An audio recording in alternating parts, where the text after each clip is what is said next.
Although I've made a few signs before, I have never made anything like this. Complete custom design, stainless steel, black powder coat, heat bluing. I'm excited. But before we get started, there's a very big question that needs to be answered. How in the world can you take something like this and turn it into something like this? I didn't know, so the first thing I did was ask YouTube. While there were a few videos on there, everything I tried just wasn't working out. I wanted to get a beautiful color arrangement and shine, but everything I tried so far just seemed really dull. Here's an example of some stainless steel I tried. Okay, that didn't turn out half bad.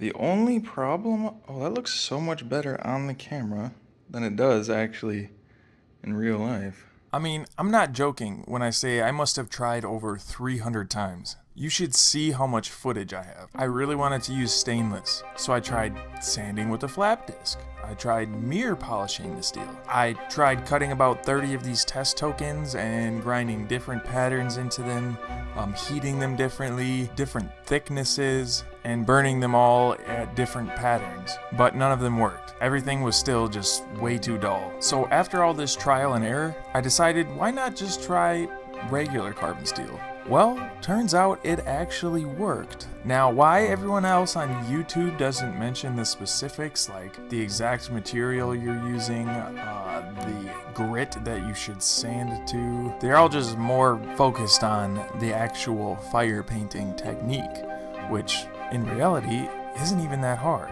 Stay tuned for a more in-depth video where I explain the entire process, because I got it down now. Here's a small clip of my frustration upon figuring this out. Guys, I might have just totally effed myself.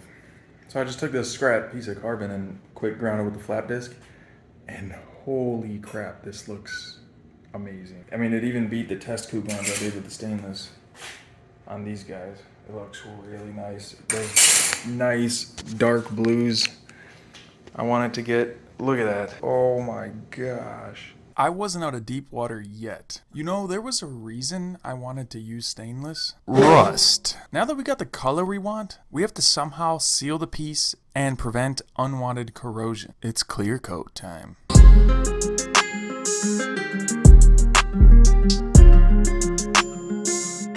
So I'm going to cut this short because this isn't a video about how to fire paint.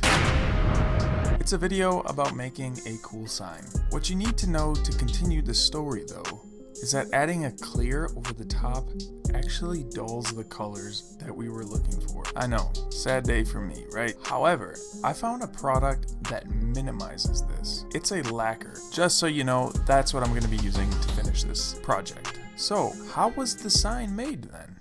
After about a solid 2 weeks of design, I cut each piece on the laser cutter.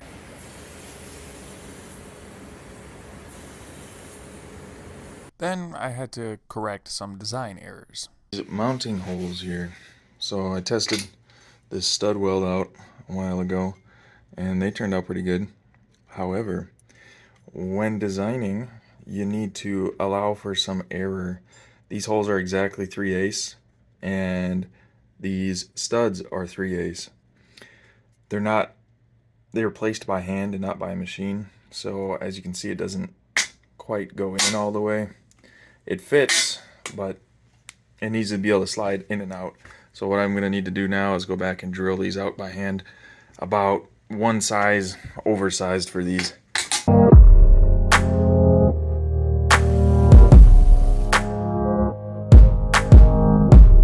Now to start removing all of the letters and numbers and signage. It'll take a long time.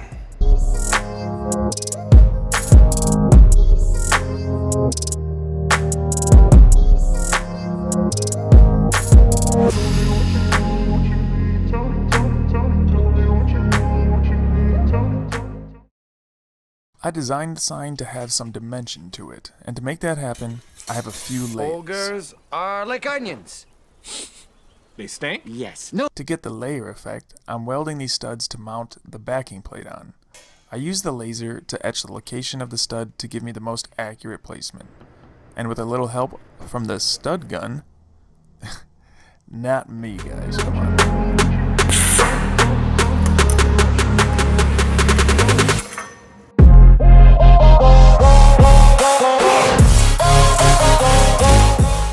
centerpiece of the sign is actually something I'm not supposed to say. It's a secret meant for those who have endured. And I'll just leave it at that. I can, however, explain how I made these brackets that hold a cylindrical shape. So, I had a hard time forming these guys. See, I stud welded it before I bent it because I didn't think this would be wide enough to try and get a steady angle with the stud gun. So I was hoping I would just put it in the vise over here. But it didn't work out super well, and we don't really have anything to bend something that small. So I just popped up the machinist vise and just smacking the butt.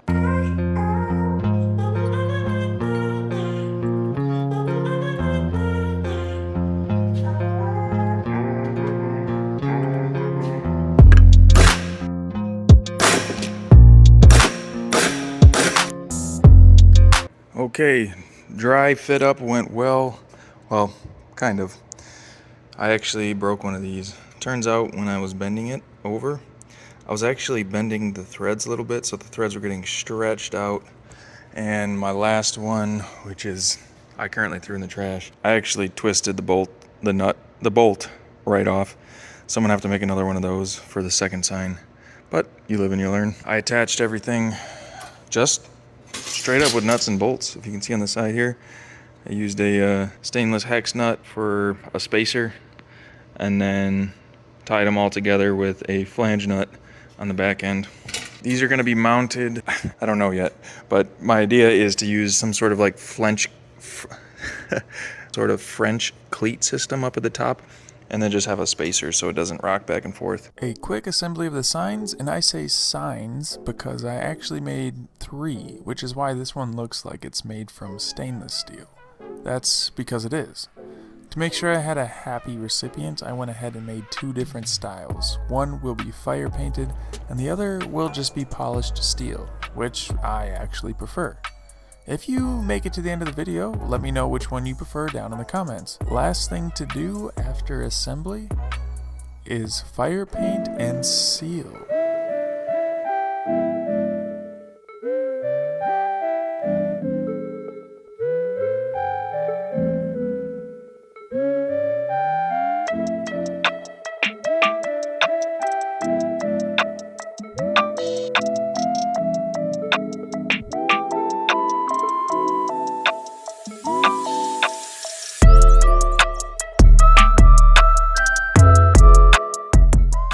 Since I was on a bit of a time crunch, I didn't really get to record the final product, but I did manage to snag these pictures right before packaging. And at the time of editing this video, the recipients have all gotten their signs, and they were all very pleased. So much so that I was asked to make 10 plus more. Happy customer equals a happy fabricator. Whether or not I get to those 10 signs, well, I guess depends on how I'm feeling. Let me know what you guys thought down in the comments, and as always, thanks for watching.